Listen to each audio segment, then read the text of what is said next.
Bienvenidos a la librería Victoria Christian Gift and More, ubicados en el pueblo de Humacao, Puerto Rico.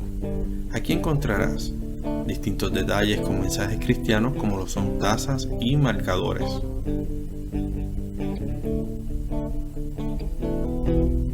También encontrarás los libros de tus autores favoritos, Biblias de referencia y estudio y un rico café.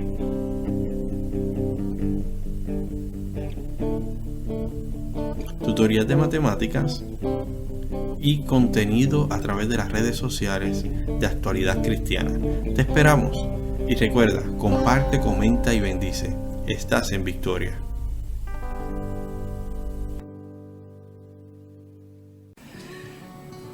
La paz del Señor sea con cada uno de vosotros en esta mañana. Dios les bendiga. El hermano Eliud Espinosa Díaz les saluda. Nos vamos en esta mañana o en este momento con la provisión divina en tiempos de adversidad. Ese es el tema de unidad que tenemos para este tercer trimestre. Hoy vamos a ver la lección número 2. Y el tema de esta clase es: Dios garantiza comida saludable en la escuela de los profetas.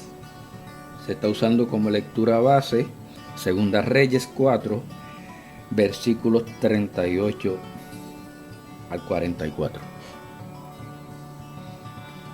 En la lección de hoy seguimos observando la provisión divina, esta vez un poco más marcada o más acentuada en tiempos de adversidad.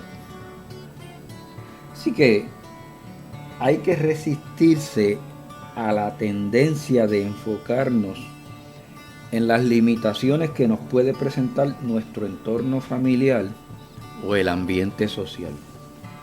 Debemos pedirle a Dios que nos utilice para cumplir su propósito. Hermanos, la fe no niega la realidad. Y en este pasaje bíblico, la realidad es violenta. Hay hambre, no tienen qué comer. Y eso no se puede negar. Es una necesidad sentida. Tal necesidad despertó entonces la fe en ellos que estaban pasando esas circunstancias. Y aquí la fe vuelve a ser colectiva, dado que los hijos de los profetas no protestaron para encender el fogón con la olla vacía. Salieron a buscar el sofrito, como digo yo, y los vegetales, si alguno podía conseguirse en aquel momento. Y yo les digo, cuando las fuerzas y las posibilidades llegan a su límite, una luz de esperanza debe prenderse en el espíritu del ser humano. No empece la circunstancia, hay que pensar: voy a salir triunfante en el nombre de Jesús. Hay que pensarlo, pero hay que vivirlo y hay que accionarlo. Eso es fe. Así lo presenta la Biblia, cuando nos da el ejemplo de Abraham. Creyó en esperanza contra esperanza. La realidad: Abraham tenía 75 años y a su esposa le había pasado ya el tiempo de la regla menstrual. Natural y científicamente no había posibilidad alguna de embarazo. ¿Qué esperanza había? Ninguna.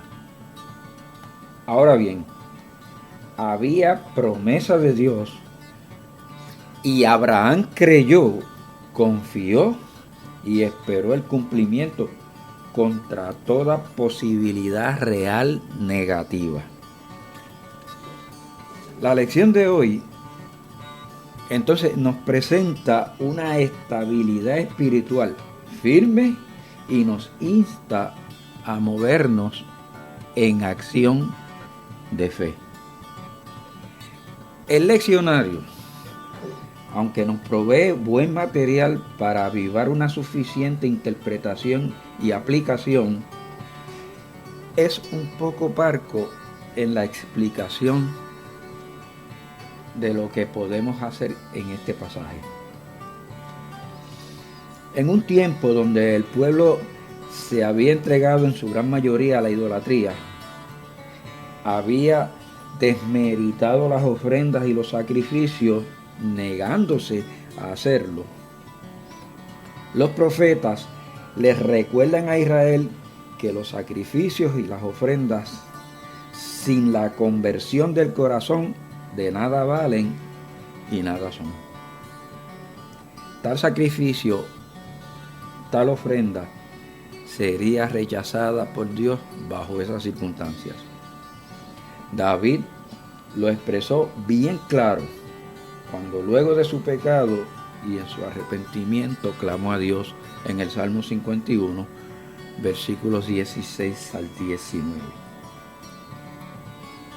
Aunque único en su ministerio, Eliseo completó la obra comenzada por Elías, erradicando el culto a Baal y a los dioses falsos que había sido introducido en Israel, reino del norte, en aquel momento. La lucha que tuvo Eliseo fue tenaz, aún para mantener el remanente de los hijos de los profetas que se salvaron de las manos de Jezabel.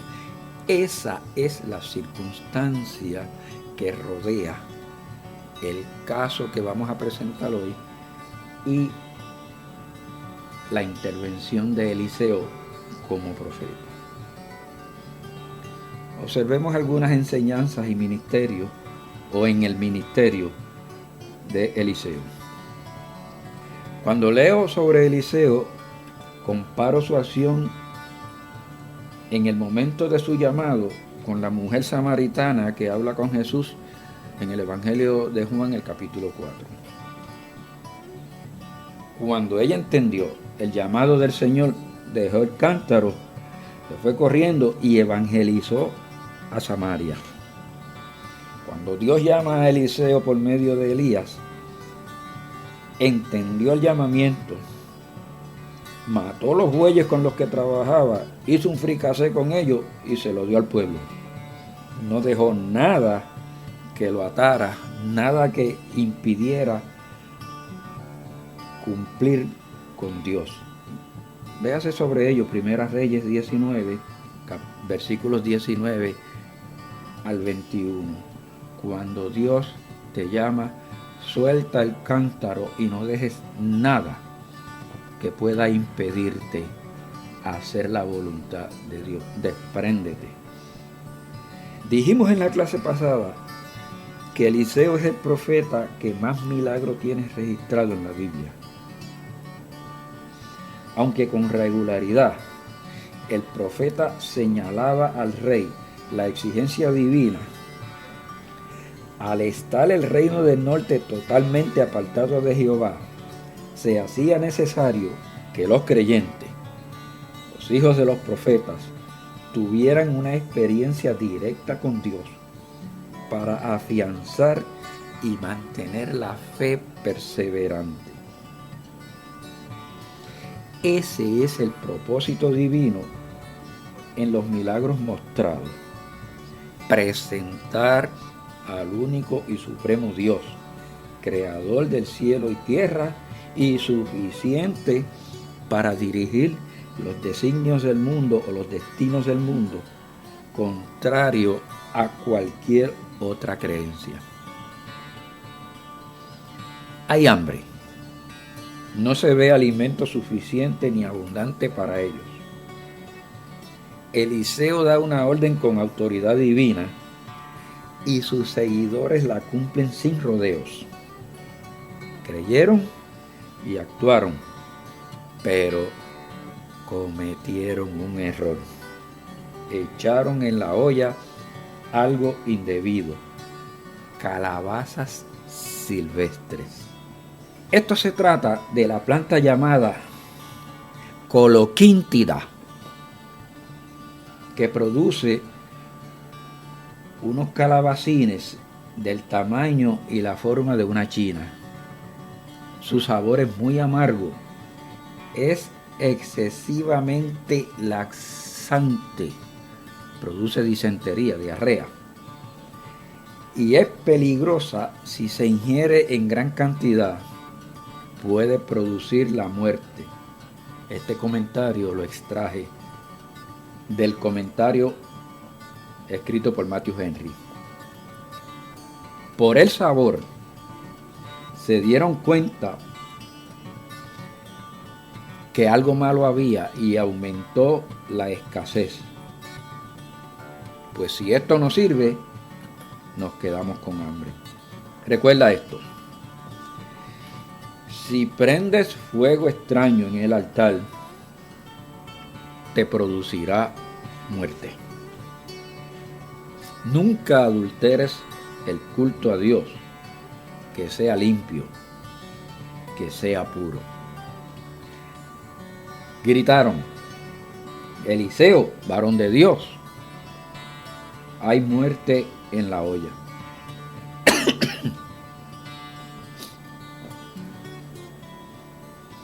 Lo que subyace aquí es que a nada que sea para Dios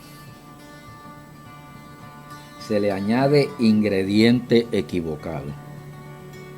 Si lo aplicamos a nosotros, el culto debemos ofrecerlo santo, agradable a Dios, libre de añadiduras incorrectas. Romanos 12, versículos 1 y 2.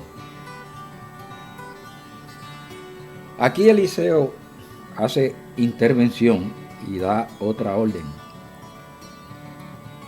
tráiganme harina, y la esparció en la olla.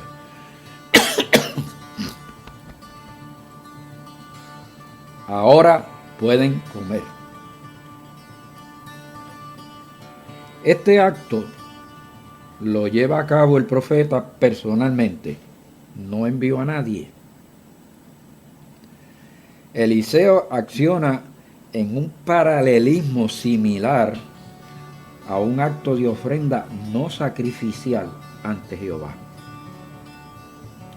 Es una demostración divina en cuanto a que una vida de servicio correcto a Dios redunda en un bien para todos. Recuerde, los profetas están siendo perseguidos y necesitan fortalecer su fe. Aún Elías, en un momento dado, se estremeció y se escondió. Aquí la harina es una señal simbólica de lo presentado a Dios en ofrenda. La ofrenda servía como acción de gracias, homenaje a Dios y como apaciguamiento de la ira divina por el arrepentimiento. Aquí la harina es una señal simbólica de lo presentado a Dios en ofrenda. La ofrenda servía como acción de gracias, homenaje a Dios y como apaciguamiento de la ira divina en el arrepentimiento. Los que servían en el altar podían comer una parte de las ofrendas que se llevaban. Cotégelo, vea Levítico capítulo 2. Y dicho sea de paso, Dios llamaba a los sacrificios comida, pan de Dios. Como esto es un dato ligero, puede cotejarlo: Levítico 21:17, Levítico 22:25, y el más que me llama la atención es Números 28, versículo 2. Aunque la acción de dañar el potaje no fue intencional, la lección que se desprende del símbolo usado era una correctiva de conducta y de vivencia. Hacerlo todo con el cuidado de que es para el Señor, hasta el comer. De esa forma, cosa mortífera, dice la Biblia, no te dañará, Marcos 16, 18. Pudieron comerse de la sopa o lo que fuera.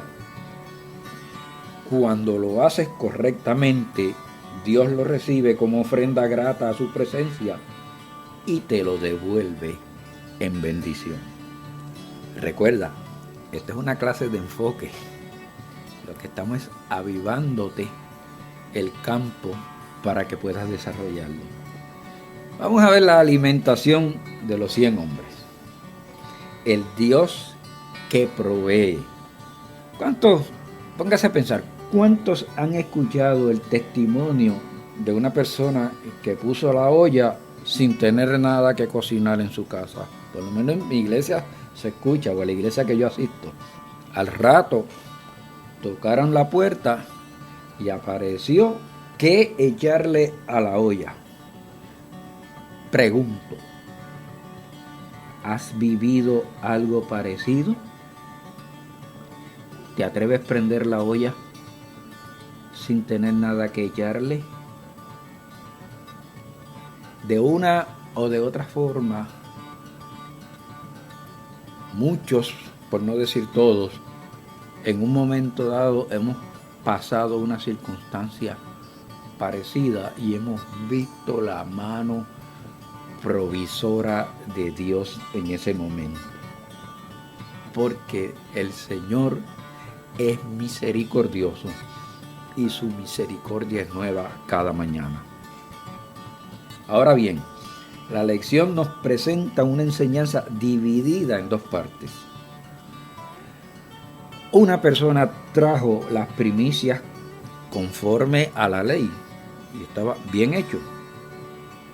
No podemos dejar de decir lo que hemos visto y lo que hemos oído, como dijeron los apóstoles cuando fueron increpados para que dejaran de predicar el Evangelio. Y el otro punto es que hay que obedecer a Dios, aunque en mi parecer yo no le vea posibilidad real a la circunstancia. Sobre el primer punto, con las cosechas, Israel reconocía que el Señor es dueño y dador de los frutos del campo y que todo se debe a la bendición del Altísimo. A Israel se le solicitaba primicias, dado que eran una sociedad que dependía de la agricultura para su funcionamiento diario. Hoy día, nuestra sociedad depende para su funcionamiento diario del salario por servicios prestados. Así que a nosotros nos aplica más la disciplina de los diezmos. No podemos dejar de accionar en lo que creemos. La persona trajo las primicias porque creía que era mandato de Dios. Contrario a lo que algunos han pronunciado en cuanto a que el diezmo es solo para los que estaban bajo la ley, yo no comparto esa opinión. Abraham fue antes de la ley y diezmó a Melquisedec. Verifíquelo. Génesis 14:20. Caín y Abel son del principio y trajeron ofrendas delante de Dios. Y las mujeres, no pocas, en el tiempo de Cristo, eran las más que ayudaban en el ministerio de Cristo. Verifíquelo. Lucas 8, versículo 3. No se pueden perder las bases de nuestra convicción. Dios provee, tú cumple. Los sacerdotes se habían desviado de Dios y un hombre trajo las primicias al profeta en lugar de llevarlas a los sacerdotes apóstatas de Betel y de Dan. Verifíquelo. Vea Primeras Reyes, capítulo 12, versículos 28 al 31. Hermanos, pueden cambiar las herramientas, pueden cambiar los estilos, los métodos, las estrategias, las circunstancias y otras cosas, pero los principios del Evangelio son inamovibles. A Dios lo de Dios y a César lo de César.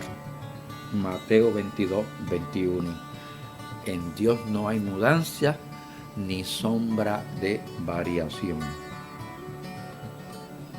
La segunda enseñanza que nos trae